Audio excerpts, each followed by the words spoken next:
Bangkok వెళ్ళి అట్నుంచటు Singapore వెళ్ళి అట్నుంచటు direct గా శ్మశానానికి వెళ్ళిపోండ్రా.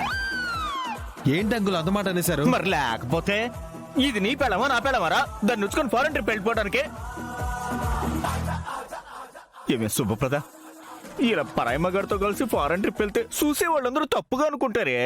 చూడండి అంకుల్, నా మనసులో ఏమీ లేదు, ఆంటీ మనసులో ఏమీ లేదు.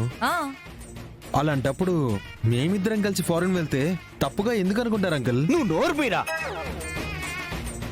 రేపు నీకు పెళ్ళయ్యాక నీ పెళ్ళాన్ని వేరెవరో ఫారెన్ ట్రిప్ కి తీసుకెళ్తానంటే నువ్వు ఒప్పుకుంటావేటి? ఒప్పుకుంటావా? ఎందుకు ఒప్పుకోను అంకుల్? భార్యగా విడాకులు ఇచ్చాక అది ఎవరితో ఫారెన్ వెళ్తే నాకేంటి, ఎక్కడికి పోతే నాకేంటి? కరెక్ట్. అయినా మీరు నాతో ఎప్పుడో విడాకుల మీద సంతకం పెట్టించారు కదా, అలాంటప్పుడు నేను వీడితో కలిసి ఫారెన్ వెళ్తుంటే మీకేంటి బాధ? శుభప్రద, నీకు దండ పెడతానే. కావాలంటే ఆ ఫారెన్ ట్రిప్ ఏదో నేను తీసుకెళ్తానే. అవసరం లేదు.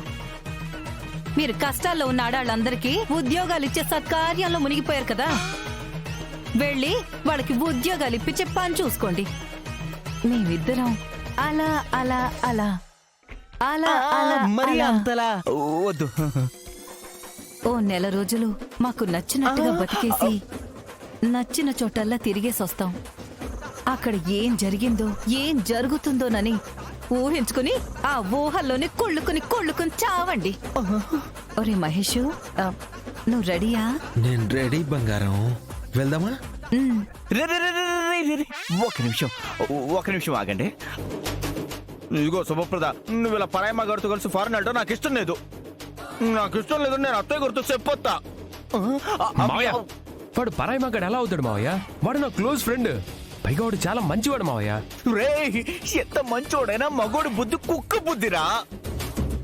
అందరి బుద్ధి మీకులాగా ఉండదండి.